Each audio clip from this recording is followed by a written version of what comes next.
স্বামী বিবেকানন্দ, যার এক বক্তৃতায় পাশ্চাত্য বিশ্ব স্তম্ভিত হয়ে গিয়েছিল, যার সামনেই রাজা মহারাজারা মাথা নত করতেন, সেই স্বামীজি এক সাধারণ গ্রাম বাংলার নারীর সামনে কেন শিশুর মতো শ্রদ্ধায় মাথা নত করতেন?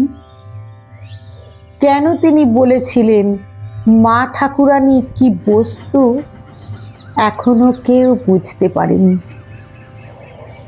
আর কেন তিনি মা সারদা দেবীকে শুধু মা নয়, স্বয়ং জগদ্ধাত্রী বলে মানতেন? মা সারদার জীবনে এমন কি অলৌকিক শক্তি ছিল যা স্বামীজির মতো বিশ্ববিজয়ী সন্ন্যাসীকেও বিস্মিত করেছিল? আজ আমরা জানব সেই গোপন রহস্য। তাই ভিডিওটি অবশ্যই শেষ পর্যন্ত দেখুন। জগদ্ধাত্রী মানে কে? অনেকেই ভাবেন জগদ্ধাত্রী শুধু একটি দেবীর নাম, কিন্তু এর গভীর অর্থ আছে। জগৎ মানে পৃথিবী, ধাত্রী মানে যিনি ধারণ করেন, রক্ষা করেন, অর্থাৎ যিনি সমস্ত পৃথিবীকে ভালোবাসা, করুণা আর শক্তি দিয়ে ধরে রেখেছেন, তিনিই জগদ্ধাত্রী। আর স্বামী বিবেকানন্দ মা সারদার মধ্যে ঠিক এই শক্তিই দেখেছিলেন।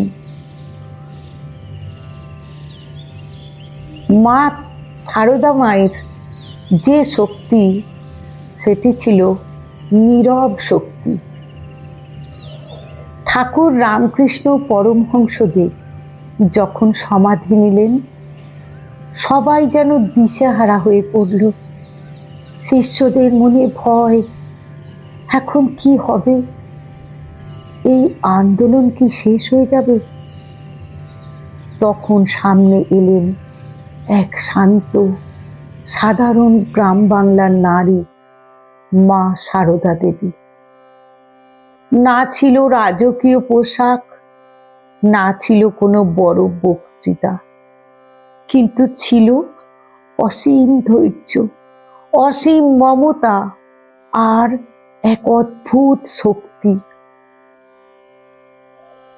স্বামী বিবেকানন্দ বুঝতে পারলেন এই নারী সাধারণ নন। একদিন স্বামীজি বললেন, মায়ের কৃপা আমার উপর বাবার কৃপার চেয়েও লক্ষ গুণ বড়। ভাবুন তো, যিনি সারা পৃথিবীতে ঠাকুরের বাণী ছড়ালেন, তিনি কেন এমন কথা বললেন? কারণ তিনি জানতেন ঠাকুর ছিলেন জ্ঞান ও ঈশ্বরের আগুন, কিন্তু সেই আগুনকে পৃথিবীর মানুষের কাছে মমতা দিয়ে ধারণ করেছিলেন আমাদের শ্রী শ্রী মা সারদা দেবী। ঠিক যেমন জগদ্ধাত্রী দেবী পৃথিবীকে ধারণ করেন। মায়ের অসীম সহ্য শক্তি।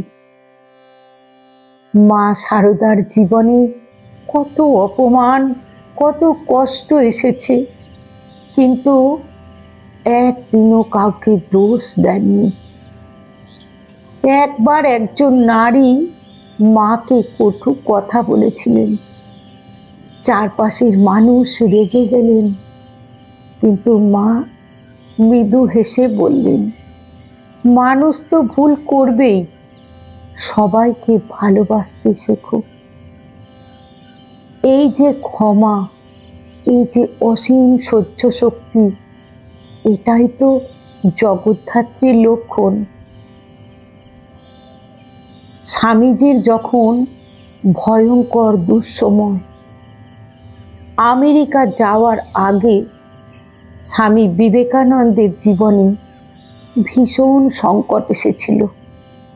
টাকা নেই, মানুষ বিশ্বাস করছে না, ভবিষ্যৎ অন্ধকার। ঠিক তখন তিনি আশ্রয় নিলেন মা সারদা দেবীর কাছে। মা শুধু বললেন, নরেন, ভয় পাস না, ঠাকুর তোকে রক্ষা করবেন। এই কয়েকটি কথাই যেন আগুন হয়ে জ্বলে উঠল স্বামীজির ভিতরে।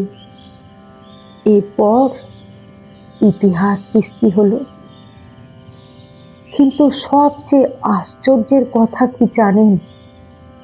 শিকাগো জয় করার পরেও স্বামীজি নিজের কৃতিত্ব কখনো নিজে নেননি। তিনি বলতেন, সব মায়ের আশীর্বাদ। এমনকি তিনি একবার বলেছিলেন, আগে মা আর মায়ের মেয়েরা, তারপর বাবা আর বাপের ছেলেরা। অর্থাৎ নারী শক্তির জাগরণ ছাড়া সমাজের উন্নতি অসম্ভব। এই কারণেই তিনি মা সারদাকে শুধু মা নয়, জগদ্ধাত্রী বলে দেখতেন।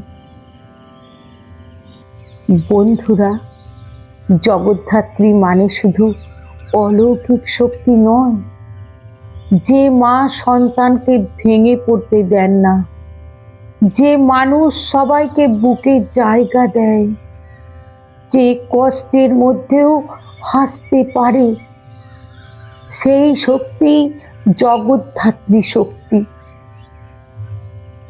মা সারদা দেবী বলতেন, যদি শান্তি চাও, কারো দোষ দেখো না।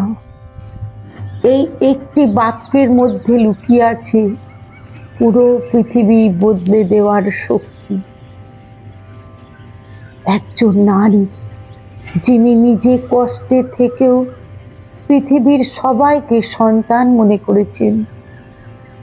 কেউ পাপী হলে তিনি বলতেন, আমার ছেলে যদি ধুলো কাদা মাখে, আমাকেই তো ধুয়ে কোলে নিতে হবে।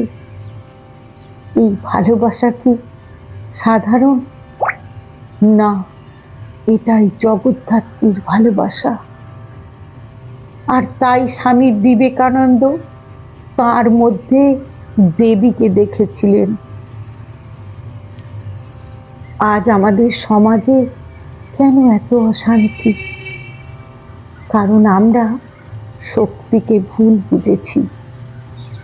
আমরা ভাবি শক্তি মানে রাগ, ক্ষমতা, প্রতিশোধ। কিন্তু মা সারদা দেবী শেখালেন, আসল শক্তি হলো ধৈর্য, ক্ষমা আর ভালোবাসা। যে নিজে কাঁদলে অন্যকে শান্তি দেয়, সেই তো সত্যিকারের জগদ্ধাত্রী। আজকের ভিডিও যদি আপনার হৃদয়ে ছুঁয়ে যায়, তাহলে ভিডিওটি অবশ্যই লাইক করুন বন্ধুরা। কমেন্টে লিখুন, জয় মা সারদা।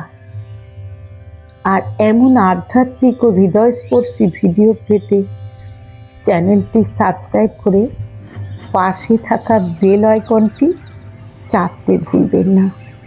কারণ এই পৃথিবীতে এখনো মায়ের ভালোবাসাই সবচেয়ে বড় শক্তি। আসুন আজকের মতো মায়ের কথা, স্বামীজির কথা এখানে সমাপ্ত করি। আবার দেখা হবে। নমস্কার।